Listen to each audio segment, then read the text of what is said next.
How do you write a gripping flashback? A flashback is when the author shows an event or a situation that happened in the past outside the timeline of the current story. Are they necessary? Not always. In fact, I would argue that they're not necessary at all. However, there are certain genres where the reader expects them. Romance novels offer the most flashbacks, as romance novels have a slower pace and are often focused on human relationships and intimacy. Flashbacks in this genre add to the intimacy part of the equation, giving us more details and insight into the character's development over time. On the other hand, I would be surprised to find a slew of flashbacks in an action or thriller novel.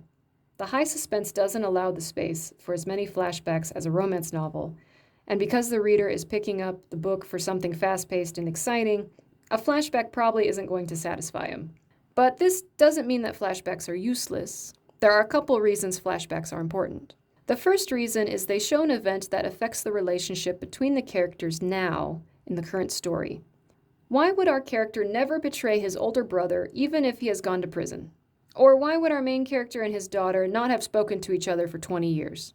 For the big life events of our character, a flashback will give us more of an emotional tie to why our characters act a certain way around other characters. To say, my brother saved my life when I tried to commit suicide, has far less impact on the audience than reading a full scene of our character climbing up on a bridge in the middle of winter, jumping into the icy water below, his brother risking his own life in the icy waters to pull him out. Another reason to write a flashback is because the event from the past affects the conflict of the story happening currently. Prologues are a good example of this. In my current work in progress, I have a prologue that is a flashback between two main characters when they are children. The boy saves a lost girl from the forest, and in return for his help, he tells her that she has to marry him when they get older.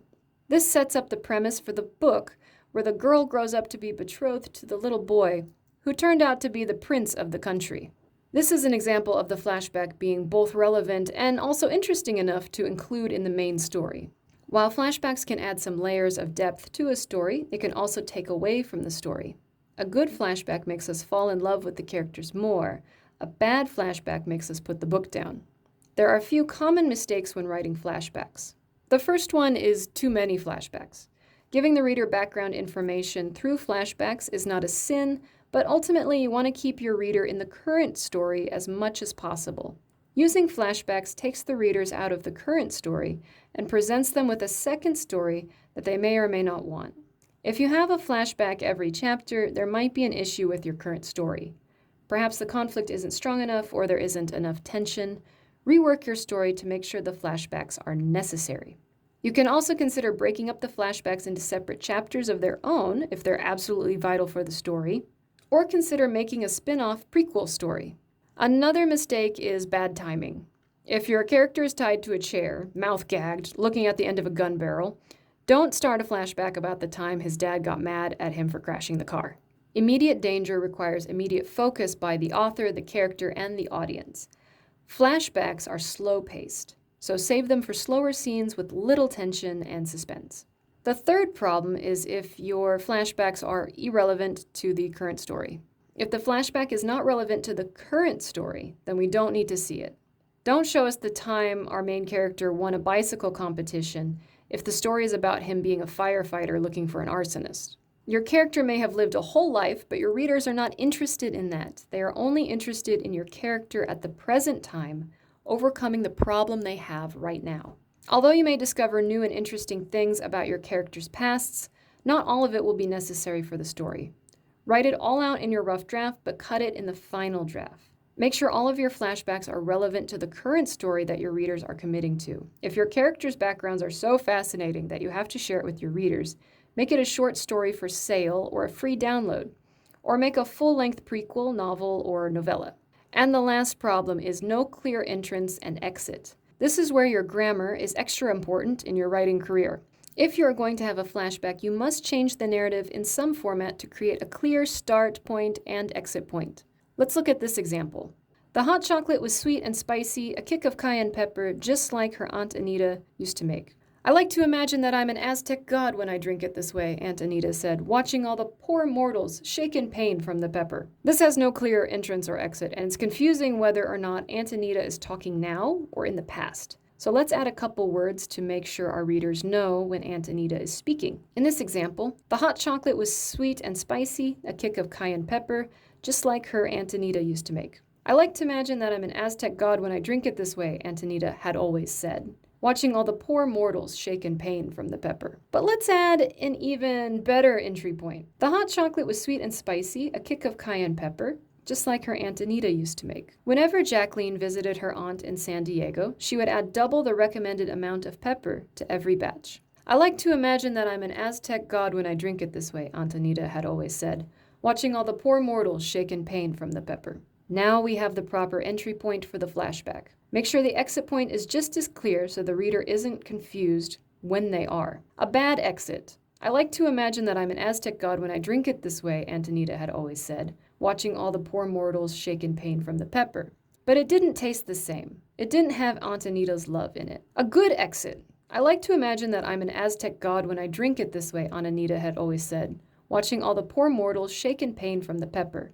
But this cup in front of Jacqueline now didn't taste the same. It didn't have the love of Aunt Anita in it. So how do we write a flashback or a series of flashbacks that keep the reader engaged? First, use a sensory trigger. It's not enough that the character simply remembers something.